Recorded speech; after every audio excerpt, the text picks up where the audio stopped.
Hey Psych2Goers, welcome back to our channel. It's your outpour of love and support that drives this channel's mission to spread awareness about mental health and psychology. You help us make psychology and mental health more accessible to everyone, so thanks for that. Now, let's begin the video. Do you sense your mental health is declining? Are you not feeling as cheery or motivated as you once were? Well, guess what? You've come to the right place. We at Psych2Go are about to give you 4 valuable tips to help you improve your mental health to be the best it can be. We're in this together. Number 1, make yourself a priority. Are you often too busy or too tired to relax and do something you actually enjoy? You may be studying or working too hard, or perhaps you don't stop and take notice of what your body needs. Have you had a calm moment to simply breathe and wind down? Did you eat too little today? Did you get enough water? You didn't, did you? You sneaky little Psych2Goer. You may not care about yourself enough to get a good 8 glasses a day, but we here at Psych2Go, we care about you.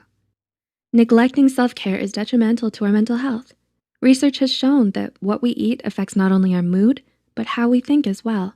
And if you don't eat enough, odds are you aren't gonna feel great. Exercise and enough sleep are also vital to our health. So if you're watching this late at night on your phone, hear these tips and then call it a night. Your mental health will thank you tomorrow, I promise. Number 2, create positive thoughts. Are you aware of your thoughts? You may say, of course I know what I'm thinking, but less often do we actually stop to consider what it is we're thinking, what we're saying to ourselves, and if it's something we'd say to others. Think about it. Are your thoughts more often positive or negative?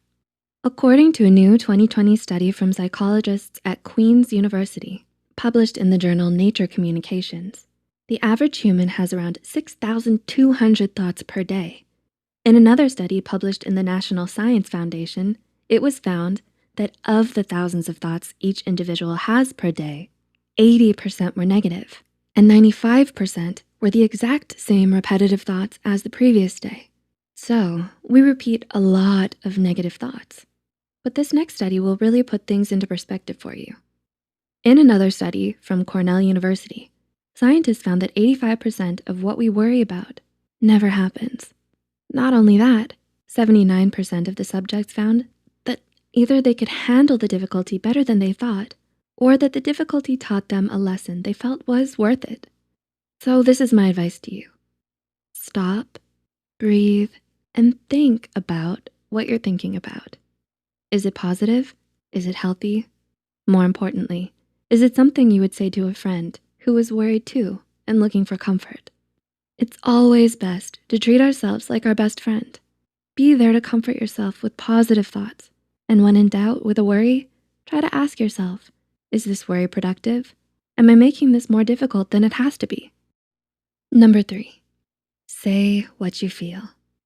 Guess what? There's a writer here inside your screen, and she's writing to tell you it's late and she's tired. But she's feeling better now, and she wanted me to let you know. She's keying you into a little psychology secret. Expressing how you feel makes you feel better.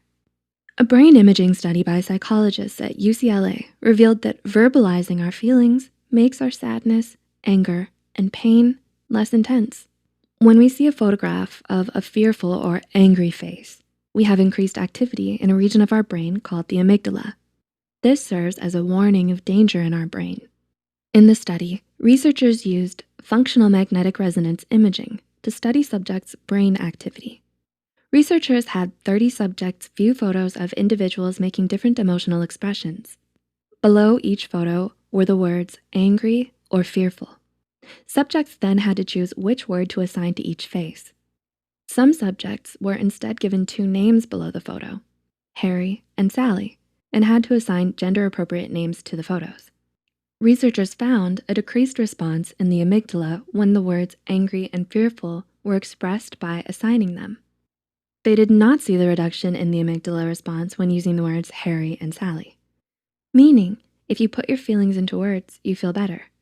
While the amygdala was less active when subjects labeled a feeling, the right ventrolateral prefrontal cortex was more active. And it makes sense why this region of the brain has been associated with thinking in words about emotional experiences. So if you want to better your mental health, try talking to a friend or psychologist about your feelings, or write them in a journal. Just the act of writing in words about how you feel can have positive and powerful effects.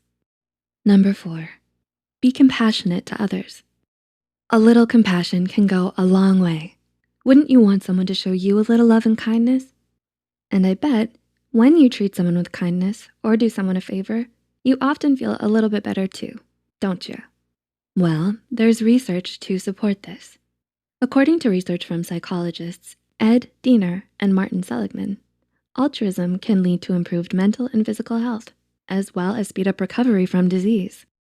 And brain imaging research from Naomi Eisenberger at UCLA has found that providing support for others may have unique positive effects on key brain areas involved in stress and reward responses. So if research shows that a little compassion and support can predict decreased stress response in the brain and improve mental health, what are you waiting for? Odds are you've been considering helping out others in some way. Now's your chance. Reach out to a family member or old friend who could use some support. Donate to a charity or volunteer with an organization you care about. I'm sure they'd love the support as much as you. After all, what a better way to lift yourself up than to lift someone else's spirits up in the process. So, will you use these tips? Did you find them helpful?